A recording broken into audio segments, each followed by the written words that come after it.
En las ondulantes colinas del condado de Henrico, Virginia, donde los campos de tabaco se extendían como mares verdes bajo el sol del verano de 1784. La familia Caldwell poseía una de las plantaciones más prósperas de la Commonwealth. Para los vecinos y visitantes parecían pilares de la sociedad posrevolucionaria, ricos, refinados y profundamente religiosos. Pero oculto entre los muros de la finca Mill Haven yacía un secreto tan perturbador que, cuando finalmente salió a la luz en el invierno de 1789, sacudió los mismísimos cimientos de la aristocracia virginiana. Registros judiciales de la época, sellados durante más de 2 siglos, revelan una historia de engaño calculado. Documentos falsificados y una joven que descubrió que había sido criada desde la infancia con un propósito tan siniestro que desafía la comprensión. 23 testigos declararon sobre hechos tan escandalosos que 3 jueces se apartaron del caso alegando incapacidad moral para continuar. Las autoridades intentaron enterrar la historia. La iglesia negó su existencia y los miembros supervivientes de la familia huyeron de Virginia para no regresar jamás. Pero la verdad, como siempre ocurre, terminó encontrando la luz. Antes de seguir con la historia de Elizabeth Harwell y el vínculo prohibido de la familia Caldwell, quiero decirte que este canal está dedicado a traerte las historias reales más oscuras y perturbadoras del pasado de Estados Unidos. Si eres nuevo por aquí, pulsa el botón de suscribir y activa la campanita para no perderte nunca nuestras inmersiones semanales en los misterios más escalofriantes de la historia. Y dime en los comentarios desde qué estado o país nos estás viendo. Me encanta saber dónde está conectada nuestra comunidad de amantes del misterio por todo el mundo. Los documentos que sobrevivieron a este escándalo permanecieron guardados en el sótano del Palacio de Justicia de Richmond hasta 1892. Cuando un empleado que catalogaba archivos antiguos los descubrió por accidente. Su informe a la Sociedad Histórica de Virginia describió el contenido como demasiado perturbador para el consumo público y volvieron a sellarse durante otros 50 años. La historia comienza en el otoño de 1776, cuando Virginia aún resonaban los ecos de la Revolución y la promesa de independencia. La finca Mill Haven, que abarcaba casi 3.000 acres de las mejores tierras tabacaleras, llevaba 3 generaciones en manos de los Caldwell. La concesión original de tierras, firmada personalmente por el gobernador Alexander Spotswood en 1722, había establecido a la familia como parte de la élite colonial, posición que mantuvieron mediante matrimonios estratégicos, negocios astutos y un compromiso inquebrantable con preservar su riqueza y estatus. El patriarca, Jonathan Caldwell, era un hombre de considerable influencia, miembro de la Cámara de Burgesses de Virginia antes de la Revolución, comerciante de tabaco con contactos desde Richmond hasta Londres y viudo cuya esposa Catherine había muerto en el parto pocos meses antes de firmarse la Declaración de Independencia. A sus 42 años poseía una presencia imponente que hacía que los hombres escucharan cuando hablaba y que las mujeres bajaran la mirada a su paso. Medía más de 6 pies, con cabello oscuro que empezaba a platearse en las sienes y ojos del color del acero invernal. Tenía el porte de quien nació para mandar. Su difunta esposa había sido una Harrison, de las primeras familias de Virginia, cuya sangre se remontaba a los primeros colonos de Jamestown. Catherine Harrison Caldwell aportó una dote sustancial y credenciales sociales intachables, elevando el nombre Caldwell a los círculos más altos de la sociedad colonial. Su matrimonio, aunque breve, fue la comidilla de los salones de Richmond al unir 2 de las mayores fortunas tabacaleras de la Commonwealth. La guerra había interrumpido las rutas comerciales tradicionales y creado oportunidades sin precedentes para quienes supieran navegar el cambiante panorama político. Jonathan fue de los primeros plantadores que comprendió que la nueva nación necesitaría nuevo dinero, nuevas alianzas y nuevas formas de conservar el viejo poder. A diferencia de muchos aristócratas que permanecieron leales a la corona por tradición, él apoyó la revolución desde el principio, no por fervor idealista, sino por cálculo frío. Entendió que la independencia traería nuevas leyes, nuevos tribunales y nuevas oportunidades para hombres con inteligencia suficiente para aprovecharlas. Su apuesta resultó extremadamente rentable. Mientras otros plantadores luchaban por encontrar mercados para su tabaco en el caos bélico, Jonathan estableció contactos con mercaderes franceses a través de Filadelfia. Cuando la moneda perdió valor, exigió pago en oro y escrituras de tierra. Cuando otras fincas cayeron en deuda y ruina, Milhaven prosperó, ampliando sus posesiones comprando propiedades colindantes a una fracción de su valor en tiempos de paz. Pero la prosperidad trajo sus propios desafíos. Sin heredero varón, Jonathan enfrentaba la perspectiva de que Milhaven se dividiera entre primos lejanos a su muerte, destino contra el que su abuelo, el Jonathan Calvel original, había advertido en cartas guardadas en el cofre fuerte familiar. Una fortuna dividida es una fortuna destruida, escribió en su última carta al nieto. Asegúrate de que el nombre y las tierras de los Calvel permanezcan unidos para siempre, sin importar qué sacrificios exija esa unidad. El peso de ese mandato ancestral oprimía la mente de Jonathan mientras contemplaba su futuro. Había considerado volver a casarse. De hecho, varias familias prominentes de Virginia hicieron discretas indagaciones sobre sus hijas solteras, pero Jonathan no soportaba la idea de compartir su autoridad con otra mujer de fuerte carácter como Catherine. Se había acostumbrado al control absoluto de su dominio y la perspectiva de negociar de nuevo con una esposa que trajera sus propias conexiones familiares y opiniones sobre la gestión de la finca no le atraía. Más preocupante aún era la cuestión de la lealtad. Cualquier mujer que desposara traería los intereses de su propia familia, diluyendo su enfoque en preservar el legado Calvel. Lo que Jonathan necesitaba no era una compañera, sino un instrumento, alguien completamente devoto a su visión. Totalmente dependiente de su protección y unido a él por lazos que trascendieran simples contratos matrimoniales. Fue en ese contexto de cálculo y obligación ancestral cuando el destino, o tal vez algo más deliberadamente orquestado, trajo a Elizabeth Harwell a la vida de Jonathan. La lluvia de noviembre golpeaba con creciente intensidad las ventanas de la gran casa de Milhaven mientras se formaba la tormenta que lo cambiaría todo. Jonathan estaba en su estudio de paneles de nogal revisando manifiestos de carga a la luz de 3 candelabros de plata francesa, piezas que Catherine había aportado al hogar. La habitación reflejaba perfectamente su carácter, cada libro perfectamente alineado, cada documento archivado según su exigente sistema, cada superficie pulida hasta brillar como espejo por sirvientes que conocían las normas inflexibles de su amo. Los libros de la plantación extendidos ante él contaban una historia de éxito casi sin precedentes. La cosecha de tabaco había superado todas las expectativas. Los nuevos contratos franceses resultaron más rentables de lo previsto y sus inversiones inmobiliarias en Richmond generaban ganancias que lo convertían en uno de los hombres más ricos de Virginia. Sin embargo, algo le roía por dentro, el conocimiento persistente de que toda esa riqueza carecería de sentido si no aseguraba su preservación para generaciones futuras. Casi era medianoche cuando Samuel Brigham, su capataz, apareció en la puerta. Brigham era un hombre flaco y curtido que llevaba más de 20 años al servicio de los Calvel. Su lealtad era absoluta, su discreción incuestionable y su disposición a cumplir órdenes sin preguntas incómodas había sido probada en numerosas ocasiones. Señor Calvel, dijo con una gravedad inusual que captó al instante la atención de Jonathan.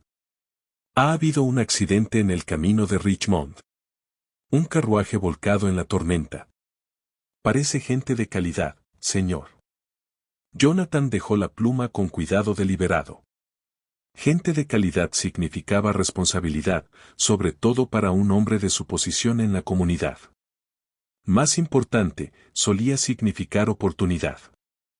¿A qué distancia de nuestras puertas? Un par de millas, señor, cerca de la curva del diablo, donde la carretera rodea el arroyo. El cochero está muerto y también el caballero y la dama. Fueron arrojados al voló el carruaje, pero no sobrevivieron a la caída. Los caballos huyeron, pero recuperamos el equipaje. ¿Supervivientes? Una niña, señor. De unos 10 u 11 años. La lanzaron hacia los arbustos, probablemente eso le salvó la vida. La pequeña sigue preguntando por su tío Thomas, pero está en shock. No parece recordar mucho más. La mente de Jonathan empezó a calcular posibilidades al instante. Niños huérfanos de familias de calidad solían presentar oportunidades interesantes para un hombre con recursos y contactos adecuados. ¿Identificación? ¿Papeles, cartas, algo que nos diga quiénes eran? La expresión de Brigham se volvió cuidadosamente neutra, señal que Jonathan reconoció como indicio de información que su capataz prefería no detallar. Encontramos documentos en el abrigo del caballero, señor. Parece que se llamaba William Harwell, viajaba con su esposa Margaret y su hija. Llevaban una suma considerable en oro, señor. Pago por tierras que pensaban comprar en los territorios de Kentucky. La mención del oro despertó el interés inmediato de Jonathan, pero fue el tono de Brigham lo que captó toda su atención. Había algo que el capataz no decía directamente, algo que requería conversación más privada. Trae a la niña inmediatamente, ordenó Jonathan. Que la limpien, la alimenten y le den ropa seca. Y Samuel hizo una pausa, mirando a los ojos de su capataz con una mirada que transmitía volúmenes sin palabras. Hablaremos en privado de los demás detalles de este desafortunado accidente una vez que la niña esté instalada. Lo que Jonathan vio al entrar en el dormitorio de invitados una hora después quedó grabado para siempre en su memoria. La niña estaba sentada al borde de la cama con dosel que había pertenecido a su abuela, todavía con el camisón que Marta, la sirvienta principal, le había buscado. A pesar del trance, había en su porte algo inconfundiblemente refinado, la forma de tener las manos cruzadas en el regazo, la pronunciación cuidadosa al dar las gracias a Marta por la leche caliente. La calidad del vestido abandonado que ahora colgaba secándose junto al fuego. Pero fue su rostro lo que realmente cautivó a Jonathan.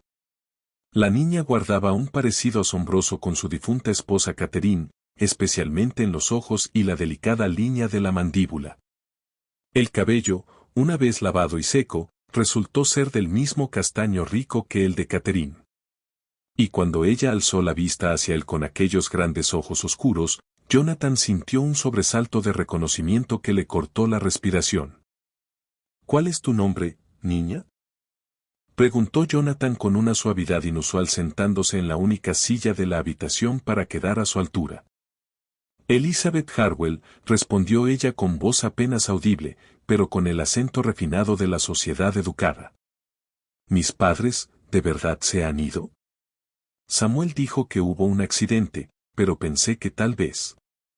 La pregunta quedó flotando como humo del fuego agonizante. Jonathan estudió el rostro de la niña con mayor detenimiento, notando no solo el parecido con Catherine, sino la inteligencia que brillaba en sus ojos pese al evidente sufrimiento. Aquella no era una huérfana común, no una simple niña campesina fácil de olvidar. Era una niña de evidente buena cuna, bien educada y articulada, a quien buscarían si simplemente desapareciera. Pero también estaba completamente sola, asustada y dependiente de su caridad para sobrevivir. Me temo que sí, querida, dijo Jonathan con suavidad, extendiendo la mano para palmear la suya en un gesto que parecía de consuelo paternal. Pero ahora estás a salvo. Mañana haremos indagaciones sobre ese tío Thomas que mencionaste. Encontraremos a tu familia y nos aseguraremos de que recibas los cuidados adecuados. Mientras pronunciaba esas palabras reconfortantes, la mente de Jonathan ya trabajaba en posibilidades que habrían horrorizado a un hombre menos calculador. Allí tenía una niña de calidad evidente, huérfana y sola, con conexiones familiares aparentemente lejanas y difíciles de verificar. Las posibilidades no eran solo intrigantes, eran extraordinarias. Gracias, señor, dijo Elizabeth, con la cortesía natural brillando pese al agotamiento y el dolor. Es muy amable al acogerme. No sé qué habría sido de mí si su hombre no me hubiera encontrado. La sonrisa de Jonathan fue cálida y tranquilizadora, ocultando pensamientos que nada tenían de paternales. No lo menciones, querida. Es nuestro deber cristiano ayudar a quienes lo necesitan. Y sospecho que tú y yo vamos a conocernos muy bien. Esa noche, mientras Elizabeth dormía en la habitación de invitados bajo la vigilancia de Marta, Jonathan se reunió con Samuel Brigham en la bodega de la finca, lugar elegido por su absoluta privacidad. Lo que allí se dijo desencadenó acontecimientos de consecuencias inimaginables. La primera carta de indagación que Jonathan redactó nunca se envió. En cambio, se unió a una creciente colección de documentos guardados en un cajón cerrado de su estudio. Documentos que contaban una historia muy distinta a la que presentó a vecinos y autoridades locales. Mediante investigación cuidadosa y metódica, Jonathan supo que los padres de Elizabeth, William y Margaret Harwell, viajaban efectivamente a reunirse con parientes en los condados del oeste cuando ocurrió el fatal accidente. Pero esos parientes vivían en asentamientos tan remotos cerca de la frontera con Kentucky que la comunicación era esporádica y a menudo tardaba meses en recorrer caminos peligrosos. Más importante, los Harwell eran relativamente nuevos en Virginia, se habían mudado de Maryland solo 5 años antes para establecer un pequeño pero próspero negocio naviero en Norfolk. Eso significaba conexiones locales limitadas. Círculo social reducido y que su súbita desaparición se atribuiría probablemente a los peligros del viaje fronterizo más que a juego sucio. En un mes, Jonathan había urdido un engaño maestro que mostraba tanto su inteligencia como su absoluta falta de escrúpulos morales. Se presentó ante el secretario del condado como tutor designado de Elizabeth, portando documentos falsificados que afirmaban que su misterioso tío Thomas había muerto de fiebres en el desierto de Kentucky semanas antes del accidente de sus padres. El momento era perfecto, suficientemente trágico para despertar simpatía, suficientemente reciente para explicar la falta de notificación y suficientemente lejano para hacer imposible la verificación. Como único vínculo superviviente de la niña con la sociedad virginiana, Jonathan aceptó generosamente criarla como pupila. Un acto caritativo que realzó su reputación de caballero cristiano al tiempo que servía perfectamente a sus propósitos. El secretario del condado, desbordado por el caos administrativo posbélico e impresionado por la posición de Jonathan, aceptó los documentos sin preguntas y lo nombró tutor legal de Elizabeth. La transición fue gradual y cuidadosamente orquestada. Elizabeth, traumatizada por la pérdida y aislada en la remota plantación, empezó a aceptar poco a poco a Jonathan como protector y benefactor. Contrató a la señorita Adelaide Fenwick, una solterona educada de Richmond, como institutriz.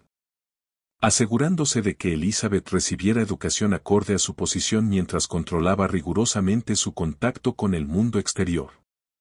Se aseguró de que el personal la tratara con amabilidad y respeto, le proporcionó ropa hermosa y libros, y comenzó lentamente el proceso de moldearla según sus necesidades específicas.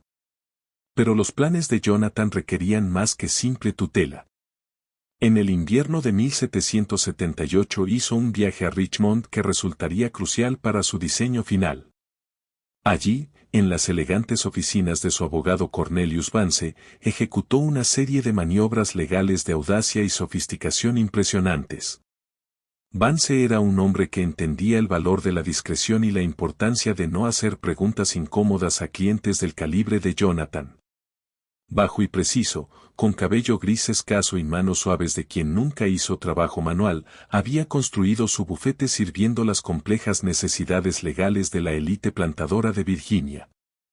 Sus oficinas ocupaban el segundo piso de un edificio de estilo federal en Main Street, amuebladas con caoba importada y forradas de tomos legales que representaban décadas estudiando las complejidades del derecho de propiedad, herencias y contratos matrimoniales.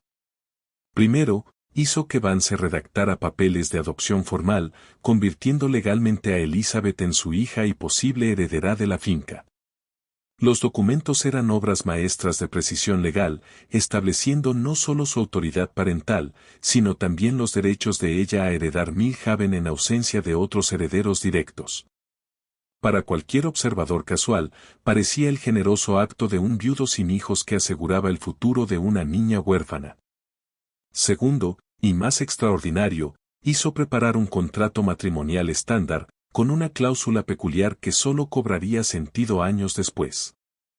El contrato era entre Jonathan Calvel de Milhaven Estate y una joven de adecuada crianza y educación que se determinaría en fecha futura. El lenguaje era deliberadamente vago, el plazo indefinido y la identidad de la novia deliberadamente omitida. Vance, bien pagado por su discreción y disposición a redactar documentos inusuales sin preguntas, no objetó. En el complejo mundo del derecho de propiedad virginiano, contratos matrimoniales abiertos no eran del todo inéditos. Hombres ricos solían concertar matrimonios años antes para asegurar alianzas comerciales o consolidar propiedades. Los papeles de adopción se archivaron en el registro del condado y se hicieron públicos. El contrato matrimonial no. Permaneció en los archivos privados de Vance, esperando el momento oportuno. Mientras Elizabeth pasaba de niña a adolescente en el entorno cuidadosamente controlado de Jonathan, su atención a la educación de ella se volvió casi obsesiva en intensidad y especificidad. Aprendió francés con un tutor privado, latín con el párroco local, matemáticas y literatura con la señorita Fenwick, y gestión doméstica observando las tareas de Marta. La formaron en las gracias sociales esperadas de una señora de plantación, los intrincados protocolos de la sociedad virginiana y las complejas operaciones comerciales que mantenían rentable una gran finca. Para los observadores externos, Jonathan simplemente aseguraba que su hija adoptiva hiciera un buen matrimonio cuando llegara el momento, quizá con un hijo menor de buena familia que necesitara esposa con propiedades. O con un comerciante en ascenso que se beneficiara del nombre Calvel. Su dedicación se veía admirable, su afecto paternal conmovedor y sus planes responsables. Pero había otras lecciones, un condicionamiento sutil que empezó cuando Elizabeth aún era demasiado joven para entender sus implicaciones. Jonathan hablaba frecuentemente de la lealtad familiar por encima de todo.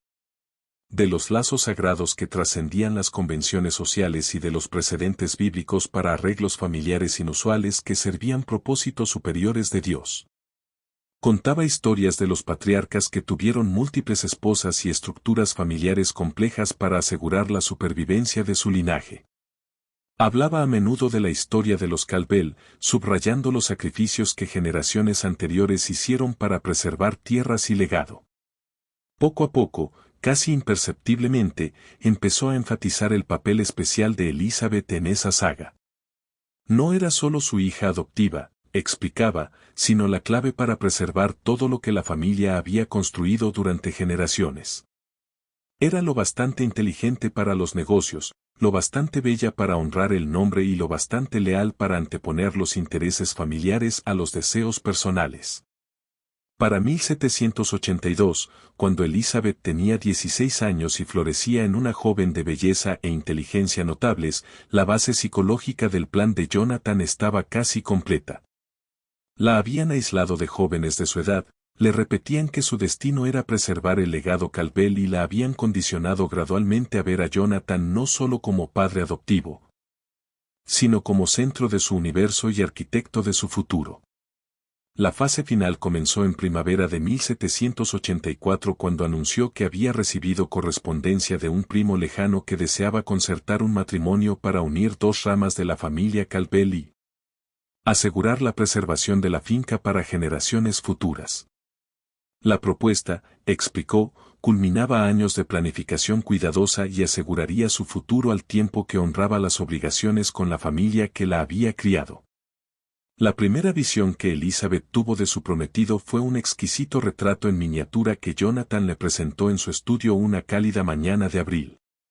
La pintura, enmarcada en oro labrado y claramente obra de un artista hábil, mostraba a un hombre que guardaba un asombroso parecido con el propio Jonathan, la misma mandíbula fuerte, los mismos ojos oscuros y penetrantes. El mismo aire de autoridad serena. Se llama Jonathan Calvel, explicó su padre adoptivo con voz cuidadosamente neutra mientras observaba su reacción. Es un primo de los condados del oeste, hombre de buen carácter y considerables medios que ha levantado una exitosa operación tabacalera en las montañas. El matrimonio uniría nuestras propiedades y garantizaría que Milhaven permanezca intacta para las futuras generaciones. Elizabeth estudió el retrato con creciente confusión, notando detalles que parecían familiares e imposibles a la vez. La ropa del hombre era costosa pero ligeramente anticuada, la pose formal típica de retratos pintados una década antes. Lo más desconcertante era el parecido tan marcado con Jonathan que podrían haber sido hermanos más que simples primos. Pero tiene el mismo nombre que usted, papá, dijo, usando el cariñoso término que le daba desde niña. ¿Cómo puede ser? Creía que las costumbres de nombres en nuestra familia eran más variadas. La explicación de Jonathan fue brillante y aterradora en su simplicidad calculada. El primo, explicó, había sido nombrado por el mismo ancestro, práctica común en familias coloniales para honrar a sus antepasados y mantener vínculos generacionales. Ese Jonathan Calvel había heredado tierras en el valle de Shenandoah y construido allí una operación tabacalera exitosa. Pero carecía de conexiones sociales y refinamiento cultural de generaciones establecidas en Richmond. El matrimonio beneficiaría a ambas partes. Jonathan continuó con la persuasiva suavidad de un manipulador experto. El primo ganaría acceso a la sociedad aristocrática de Virginia y a los contactos comerciales del nombre Calvel, mientras que Elizabeth ayudaría a preservar la finca familiar y aseguraría su propio futuro. Más importante, la unión mantendría la riqueza consolidada en lugar de dispersarla entre parientes lejanos que quizá no compartieran su compromiso con el legado Calvel. Pero me iría de su lado, dijo Elizabeth, y Jonathan se alegró de detectar auténtica angustia en su voz.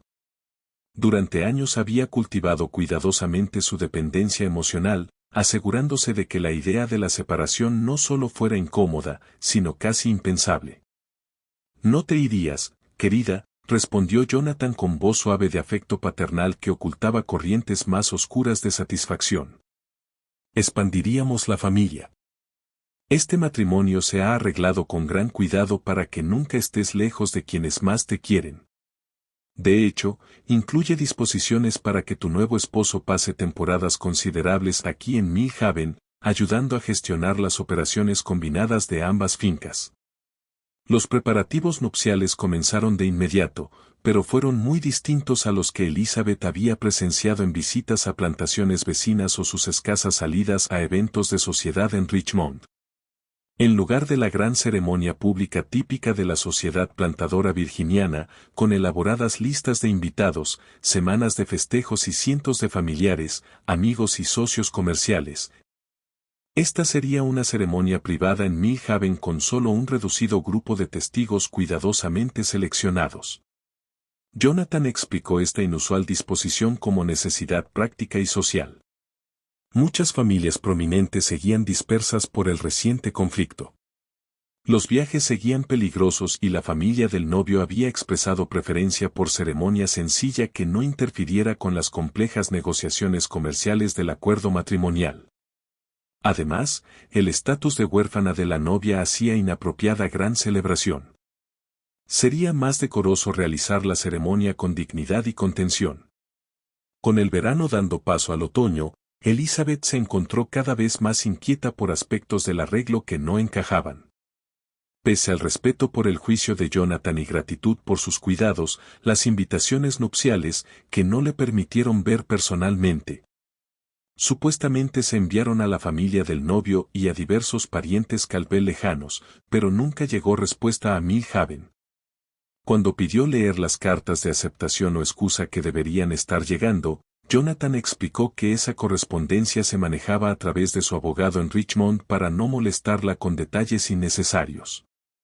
Cuando solicitó permiso para cartearse con su prometido antes de la boda, deseo razonable para conocerse. Jonathan explicó que el hombre viajaba por los territorios del oeste y prefería mantener la formalidad tradicional de contacto limitado antes del matrimonio. Tal contención, aseguró, era marca de respeto y seriedad más que indiferencia. Lo más inquietante fueron los documentos legales que Cornelius Vance trajo a Mill Haven en septiembre. Cabalgando desde Richmond en un carruaje alquilado cargado de carteras de cuero y estuches de caoba, pidió a Elizabeth que firmara papeles relacionados con sus derechos de herencia. el acuerdo matrimonial y los complejos arreglos comerciales que unirían ambas ramas Caldwell. Pero cuando intentó leerlos con atención, tanto Jonathan como Vance le aseguraron que el lenguaje legal era demasiado complejo para quien no tuviera formación jurídica. Son simples formalidades requeridas por la ley de Virginia, explicó Vance con su preciso tono profesional. Documentos estándar que establecen tus derechos tanto como heredera de la finca Caldwell como novia en un contrato matrimonial con importantes consideraciones de propiedad. Tus firmas son necesarias para hacer los arreglos legalmente vinculantes, pero los términos reales han sido negociados por tu padre y por mí para garantizar tu total protección. Un documento en particular llamó su atención, una escritura de propiedad que parecía transferir sus derechos de herencia como hija adoptiva de Jonathan a otra persona completamente distinta. Cuando lo cuestionó, la explicación de Jonathan fue suave y ensayada. Al casarse, su estatus legal cambiaría de hija a nuera de la familia Caldwell y el papeleo simplemente reflejaba esa transición, garantizando que sus derechos últimos permanecieran intactos. Pero Elizabeth era más inteligente de lo que Jonathan había calculado. La educación que le proporcionó incluía suficiente exposición a conceptos legales y derecho de propiedad para reconocer que algo en esos arreglos era fundamentalmente erróneo. El lenguaje parecía deliberadamente oscuro, el momento apresurado y las explicaciones diseñadas para desalentar preguntas más que aclarar. Tarde en la noche, en la privacidad de su dormitorio, empezó a unir piezas de un rompecabezas que revelaría el horror completo de su situación. La verdad empezó a desvelarse una fría noche de octubre cuando Elizabeth hizo un descubrimiento que lo cambiaría todo. Incapaz de dormir por ansiedad nupcial y dudas persistentes, fue al estudio de Jonathan a por un libro de poesía, suponiendo que estaría dormido. La gran casa estaba en silencio salvo por el crujir de la madera vieja y el susurro del viento en las ramas desnudas. En lugar de la habitación vacía que esperaba, encontró a Jonathan trabajando a la luz de las velas, revisando cuidadosamente documentos extendidos en filas precisas sobre su escritorio de caoba. La escena se iluminaba con 3 candelabros de plata que proyectaban sombras danzantes sobre las paredes cubiertas de libros y retratos familiares que parecían observar con ojos desaprobadores. Al acercarse para anunciar su presencia, vislumbró algo que le heló la sangre. Entre los papeles estaba el retrato en miniatura de su prometido. Pero junto a él había un pequeño espejo colocado para que Jonathan comparara su reflejo con la imagen pintada. Aún más perturbador, vio que ajustaba sutilmente su cabello y expresión, aparentemente practicando para coincidir lo más posible con la pose del retrato. Elizabeth retrocedió en silencio, con el corazón latiendo tan fuerte que temió que Jonathan lo oyera pese a su concentración. Su mente giraba intentando procesar lo visto. El parecido entre Jonathan y el hombre del retrato no era coincidencia. Era idéntico porque eran la misma persona. Pero ¿cómo podía ser? ¿Qué explicación posible había para tan elaborado engaño? La respuesta que se le ocurrió fue tan monstruosa que apenas pudo admitirla ante sí misma. Sin embargo, lo explicaba todo lo que le había inquietado del arreglo nupcial. No había primo. Nunca lo hubo. Jonathan pretendía casarse con ella misma, usando una identidad falsa para que pareciera legítimo mientras mantenía la ficción legal de su relación padre-hija. En los días siguientes, Elizabeth inició su propia investigación usando las habilidades de observación y análisis que el propio Jonathan le había enseñado. Empezó por la correspondencia doméstica, examinando cartas cuando surgía oportunidad durante lecciones con la señorita Fenwick o charlas con Marta sobre preparativos nupciales. Lo que encontró le heló hasta los huesos y confirmó sus peores sospechas. No existían cartas de ningún primo llamado Jonathan Caldwell. Si había comunicaciones de Cornelius Vance hablando de los arreglos especiales y la necesidad de absoluta discreción respecto a la naturaleza inusual de la ceremonia. También facturas de un retratista de Richmond por modificaciones a un retrato en miniatura y pagos a mercaderes por ropa y accesorios que parecían diseñados para alterar la apariencia de alguien. El descubrimiento definitivo llegó cuando abrió un cajón cerrado del estudio de Jonathan durante una de sus ausencias por negocios en Richmond. Usando una horquilla y técnicas aprendidas observando a Marta reparar cerraduras, logró abrirlo mientras la casa estaba ocupada con tareas de la tarde y su presencia no levantaría sospechas.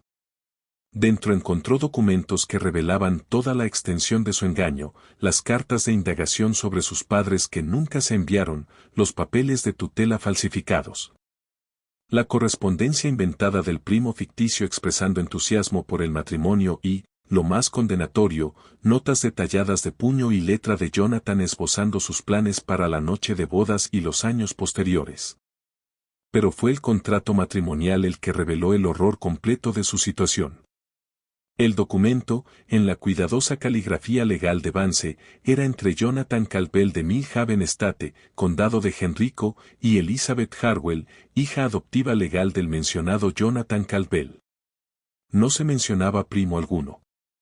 El novio y el padre adoptivo eran explícitamente la misma persona. Las implicaciones la golpearon como una ola de agua helada, dejándola temblando y mareada mientras leía sentada en la silla de Jonathan documentos que delineaban su destino con precisión comercial.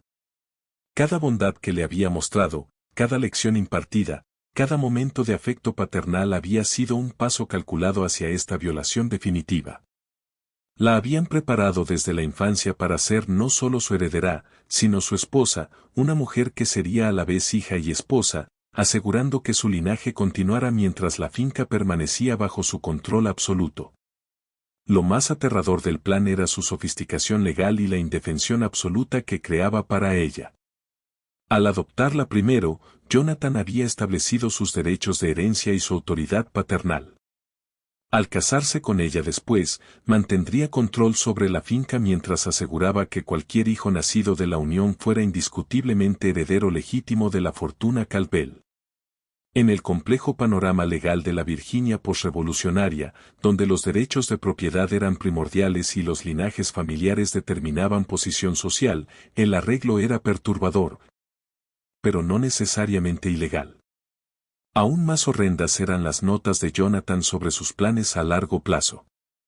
Había calculado que la juventud de Elizabeth y su posición establecida les permitiría presentarse como pareja convencional al viajar o hacer negocios fuera de Millhaven. Los papeles de adopción quedarían archivados pero sin mencionar.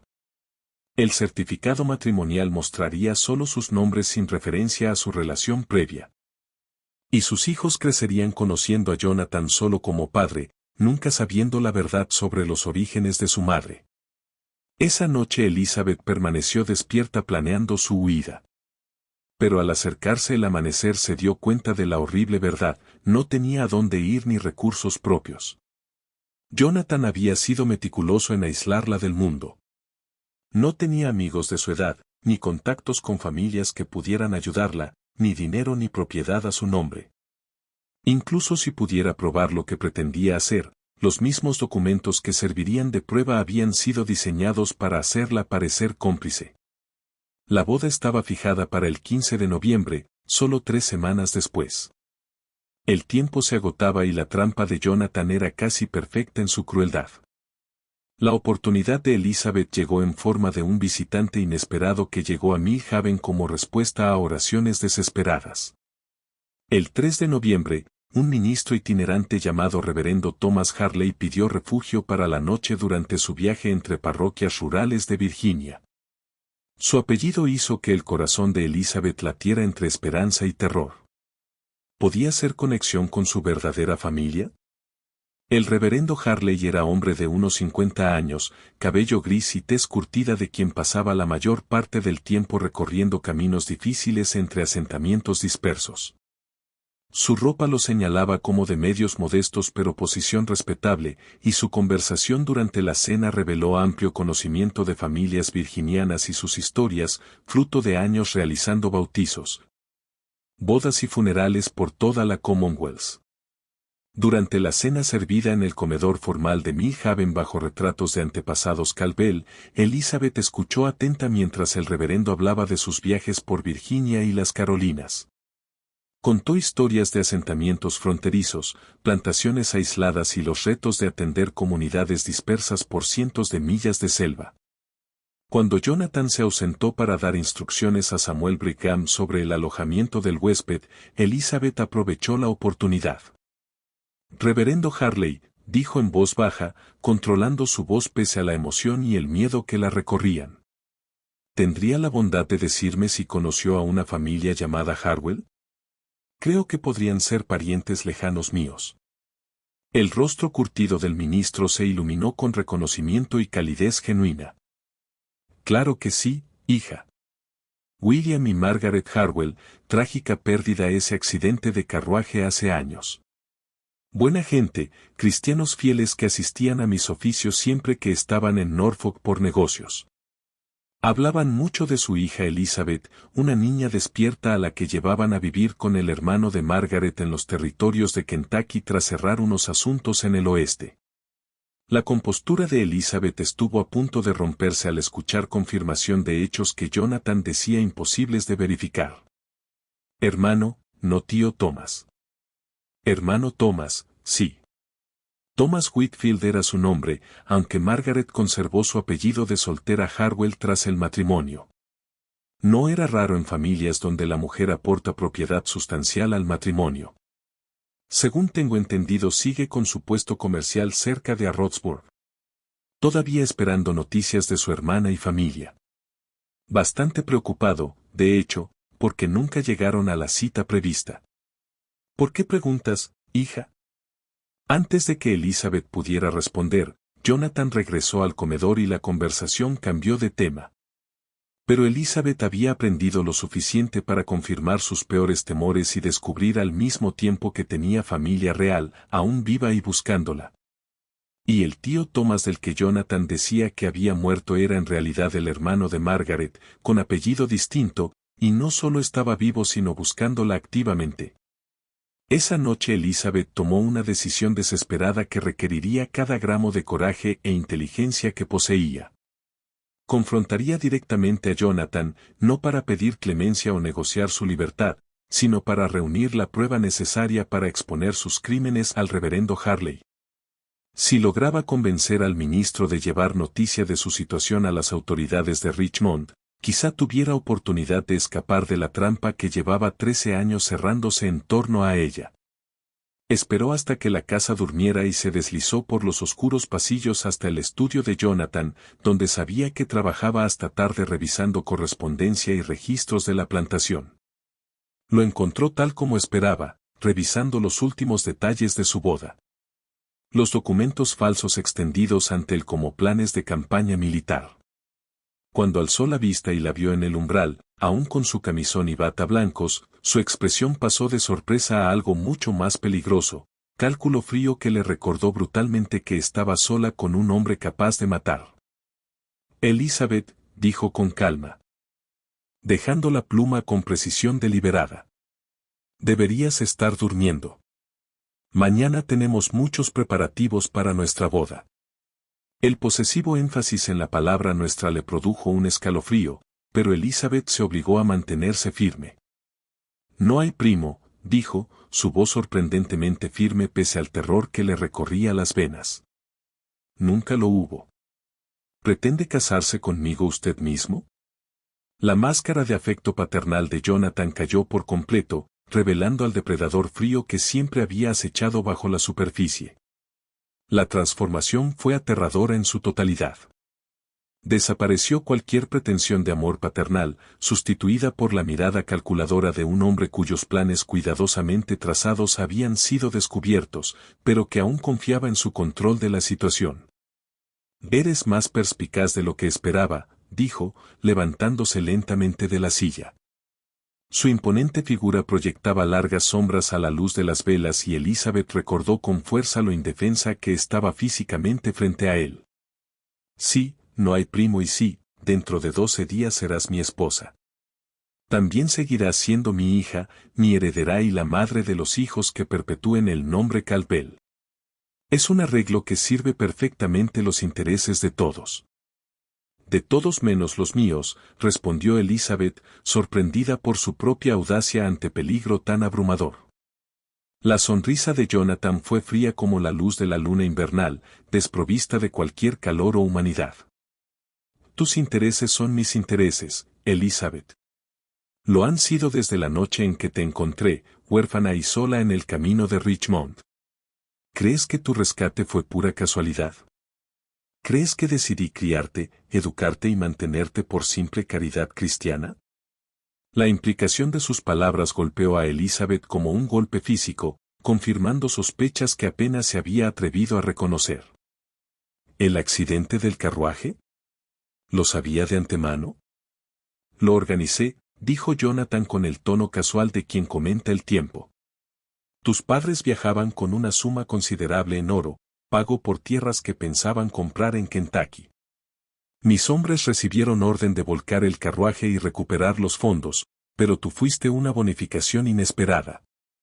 Cuando te vi lo extraordinariamente que te parecías a mi querida Catherine, comprendí que la providencia me había proporcionado algo mucho más valioso que simple oro.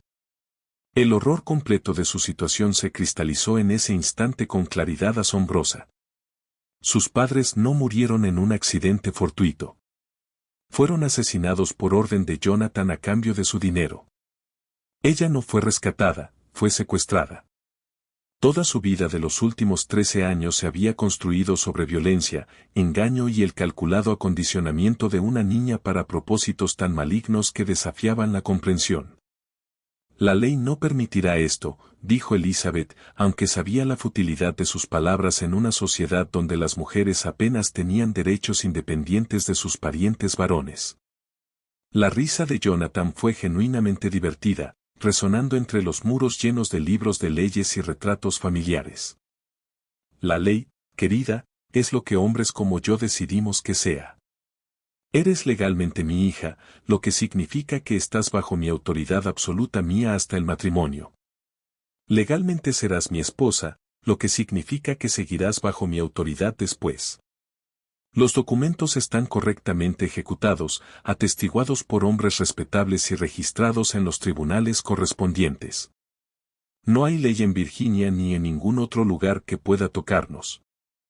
Se acercó mientras hablaba y Elizabeth pudo oler el brandy en su aliento, pudo ver la fría satisfacción en sus ojos mientras contemplaba su victoria total sobre su voluntad y futuro.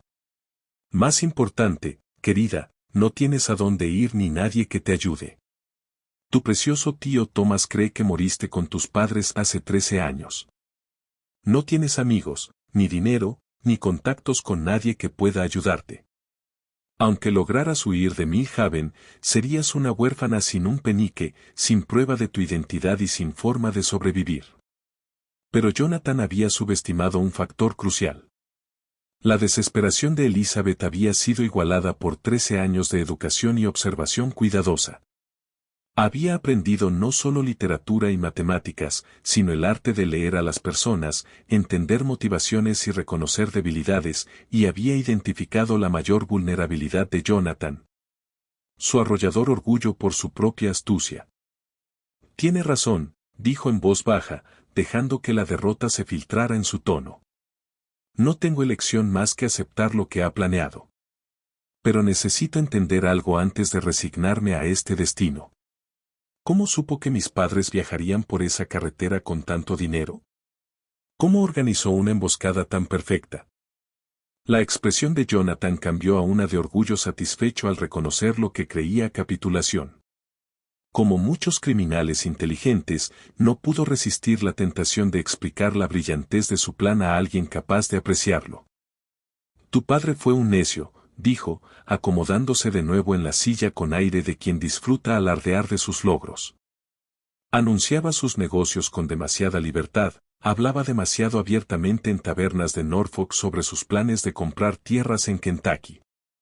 Fue sencillo conocer los detalles de su viaje, la ruta prevista y que llevaría oro suficiente para cerrar la compra. Mientras Jonathan continuaba su explicación detallando los meses de planificación que precedieron al asesinato de sus padres y su propio secuestro, Elizabeth memorizó cada palabra con cuidado. No tenía arma, ninguna forma de dominarlo físicamente. Pero tenía algo potencialmente más poderoso, un testigo durmiendo arriba que llevaba la autoridad moral de la Iglesia y la posición legal para ser creído por magistrados y tribunales. Lo que ocurrió después fue objeto de especulación susurrada en el condado de Henrico durante décadas. Una historia que combinaba justicia, venganza y providencia de formas que desafiaban explicación sencilla. La mañana del 15 de noviembre de 1789, día fijado para la boda que completaría el plan monstruoso de Jonathan, la finca Millhaven estalló en un caos que destruiría a la familia Calvel para siempre y desenterraría secretos enterrados durante 13 años. El plan de Elizabeth fue elegante en su simplicidad y devastador en su ejecución. Nacido de 13 años de educación cuidadosa y necesidad desesperada, había dedicado los 12 días anteriores no a la resignación pasiva, sino a preparación metódica que aprovechaba cada habilidad que Jonathan le había enseñado, usando su conocimiento de las rutinas domésticas, su acceso al estudio durante las inspecciones diarias de la plantación y su comprensión de los sistemas legales y comerciales que él había usado para mantener su engaño. Reunió metódicamente pruebas de sus crímenes, copió los papeles de tutela falsificados, la correspondencia inventada del primo ficticio, registros financieros que mostraban pagos a los hombres que atacaron el carruaje de los Harwell y, sobre todo, las notas manuscritas de Jonathan delineando sus planes para su matrimonio y los hijos que esperaba que ella le diera. Pero Elizabeth sabía que la prueba sola no bastaría para derribar a un hombre de la riqueza, conexiones y posición social de Jonathan. Necesitaba algo más dramático, más público y legalmente vinculante. Necesitaba testigos cuya declaración no pudiera ser desechada ni silenciada. Y necesitaba crear una situación donde los crímenes de Jonathan quedaran expuestos de forma que hiciera imposible negarlos. La ceremonia nupcial se celebraría en el gran salón de Millhaven con el reverendo Charles Petton oficiando y un selecto grupo de testigos que incluía a Cornelius Vance, varios plantadores vecinos y esposas, magistrados locales y prominentes miembros de la sociedad de Richmond. Para esos testigos el acto parecería simplemente la boda de un tutor devoto con su hija adoptiva, inusual, pero no sin precedentes en sociedad donde consideraciones de propiedad solían pesar más que preferencias personales. Elizabeth apareció con su vestido de novia, un traje de seda marfil que había pertenecido a la primera esposa de Jonathan, Catherine, adaptado a su figura más menuda, pálida pero serena. Su cabello estaba peinado en el elaborado estilo de moda entre damas de la sociedad virginiana, adornado con perlas que habían sido las joyas nupciales de Catherine. Para los invitados reunidos parecía una novia bella y adecuadamente nerviosa, quizá abrumada por la importancia del día, pero resignada a su deber. Jonathan estaba a su lado con su mejor atuendo, levita azul medianoche, chaleco acolchado y corbata blanca inmaculada que resaltaba su presencia imponente. Su satisfacción era evidente en cada línea de su postura mientras se preparaba para lograr algo extraordinario, un matrimonio que preservaría su finca, perpetuaría su linaje y mantendría su posición social mientras violaba todos los principios morales de la sociedad civilizada.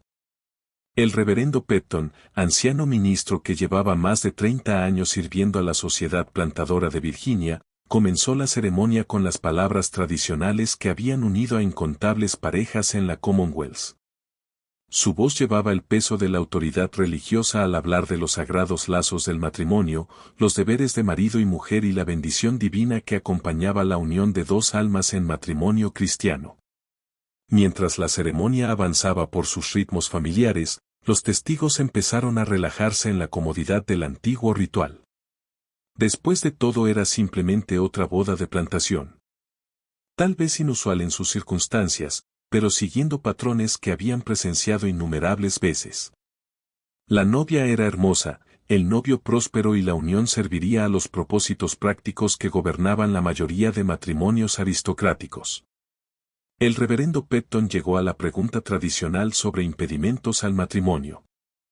Si algún hombre puede mostrar justa causa por la cual no puedan ser unidos legalmente, que hable ahora o que calle para siempre.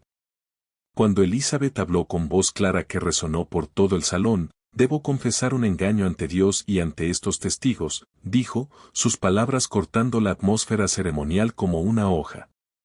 No soy Elizabeth Calvel, hija adoptiva de Jonathan Calvel. Soy Elizabeth Harwell, y este hombre asesinó a mis padres para robar su oro y secuestrarme con el propósito que ven hoy aquí. La reacción fue inmediata y explosiva. Jonathan intentó silenciarla, alegando que sufría de nervios nupciales e histeria femenina ante las responsabilidades del matrimonio. Pero Elizabeth había preparado el momento con la minuciosidad de un abogado preparando juicio. Sacó los documentos robados del estudio de Jonathan y los entregó al reverendo Pepton y a los testigos con una calma precisión que hacía imposible descartar sus acusaciones como histeria femenina.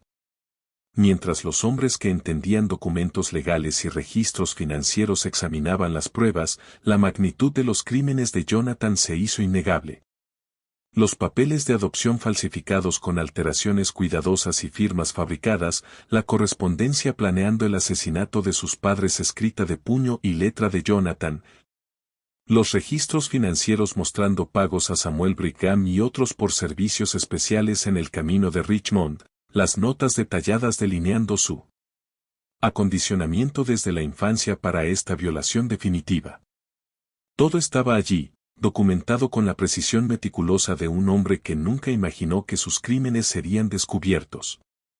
Pero Elizabeth tenía una revelación final que aseguraría que Jonathan nunca pudiera escapar de la justicia mediante tecnicismos legales o conexiones sociales.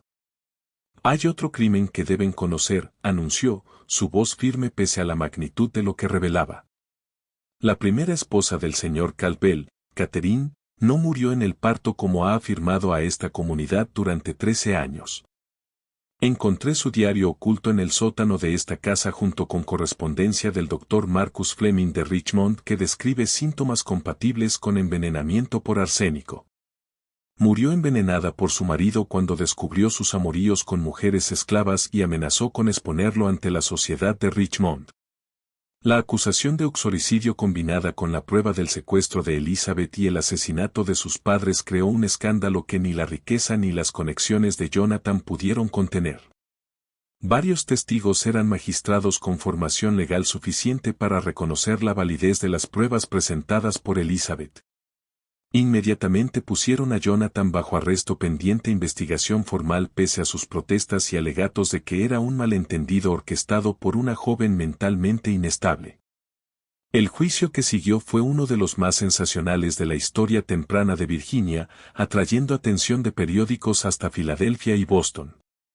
Jonathan intentó defenderse alegando inestabilidad mental de Elizabeth, falsificación de documentos por sirvientes descontentos y conspiración para robar su propiedad. Pero la prueba era abrumadora. El testimonio de Elizabeth fue sereno e inteligente y respaldado por prueba física. E incluso antiguos aliados de Jonathan en la sociedad virginiana empezaron a alejarse de un hombre cuyos crímenes eran imposibles de negar. La fiscalía, liderada por los mejores abogados de Virginia, pintó un retrato de maldad calculada que horrorizó incluso a observadores curtidos. Aquí estaba un hombre que había asesinado a 3 personas por dinero, secuestrado a una niña y pasado 13 años preparándola para explotación sexual mientras mantenía fachada de respetabilidad cristiana. El caso se convirtió en símbolo del peligro del poder sin control y la necesidad de proteger a los más vulnerables de la sociedad. Jonathan fue condenado por múltiples cargos: asesinato en primer grado por la muerte de William y Margaret Harwell, secuestro y encarcelamiento falso por su trato a Elizabeth, fraude por los documentos falsificados y asesinato en primer grado por la muerte de su esposa Catherine. La sentencia fue muerte en la horca, ejecutada en Richmond el 15 de marzo de 1790 ante una multitud que incluía muchas de las mismas figuras sociales que una vez competían por invitaciones a Mill Haven.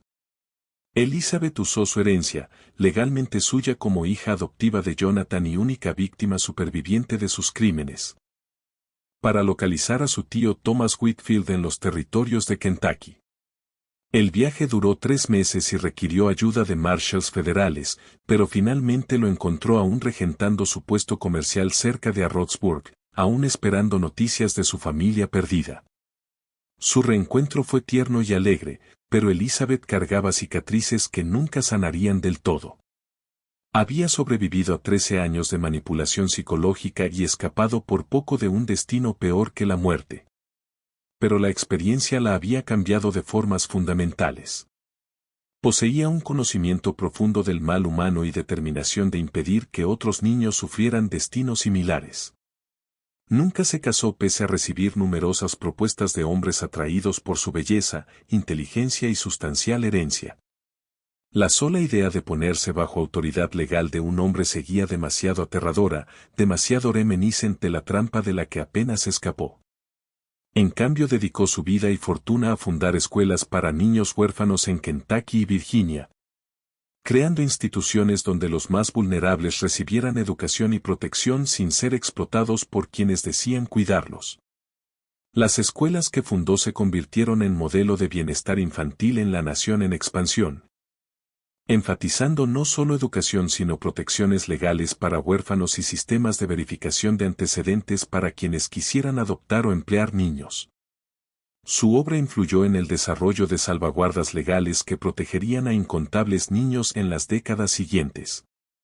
Elizabeth murió en 1847 a los 81 años, rodeada de algunos de los cientos de niños cuyas vidas había salvado y mejorado. Su funeral contó con la presencia de gobernadores, senadores y ciudadanos prominentes de todo el país, todos rindiendo homenaje a una mujer que transformó tragedia personal en una vida de servicio a los demás. La finca Mill Haven se vendió para pagar deudas legales y compensación a víctimas, pero la gran casa permaneció vacía años antes de ser finalmente demolida. Los vecinos informaban que los cultivos no crecían bien en la tierra donde había estado y el ganado se negaba a pastar en los campos donde Jonathan planeó sus crímenes. La propiedad permaneció vacante más de un siglo, convirtiéndose en parte de un bosque estatal donde hoy visitantes aún pueden encontrar las viejas piedras de cimientos, aunque pocos conocen la oscura historia que representan. El apellido Campbell desapareció por completo de la sociedad virginiana. Parientes lejanos cambiaron sus nombres o se mudaron a otros estados, incapaces de soportar el estigma. El lugar de la familia en la jerarquía social, que parecía tan seguro y permanente, desapareció en una sola generación. Prueba de que incluso las fachadas de respetabilidad más cuidadosamente construidas no resisten la exposición a la verdad. Samuel Brigham, el capataz que participó en los asesinatos, fue juzgado por separado y ahorcado 6 meses después de su amo. Cornelius Vance, el abogado que facilitó los engaños legales, fue expulsado del colegio de abogados y huyó de Virginia para evitar procesamiento, aunque finalmente lo localizaron y encarcelaron por fraude y conspiración. El caso se convirtió en cuento leccionador en escuelas de derecho y seminarios teológicos, ejemplo de cómo la corrupción y el abuso de poder pueden florecer cuando la sociedad falla en proteger a sus miembros más vulnerables. El coraje de Elizabeth al exponer la verdad pese al riesgo personal y al abrumador poder de su opresor se convirtió en inspiración para reformadores que establecieron protecciones legales para mujeres y niños. Esta historia nos muestra cómo el mal puede ocultarse tras máscaras de respetabilidad y posición social. Cómo personas vulnerables pueden ser explotadas por quienes dicen protegerlas y cómo el coraje y la inteligencia pueden triunfar incluso sobre los crímenes más cuidadosamente planeados. La determinación de Elizabeth Harwell por buscar justicia no solo salvó su vida, sino que impidió que Jonathan Campbell reclamara a otras víctimas y estableció protecciones que beneficiarían a innumerables niños en los años venideros. ¿Qué opinas de esta historia? ¿Crees que engaños tan elaborados y abusos sistemáticos fueron posibles en el caos legal de la América posrevolucionaria? ¿Cómo crees que Elizabeth encontró el valor para arriesgarlo todo exponiendo los crímenes de Jonathan cuando no tenía garantía de que alguien le creyera o ayudara?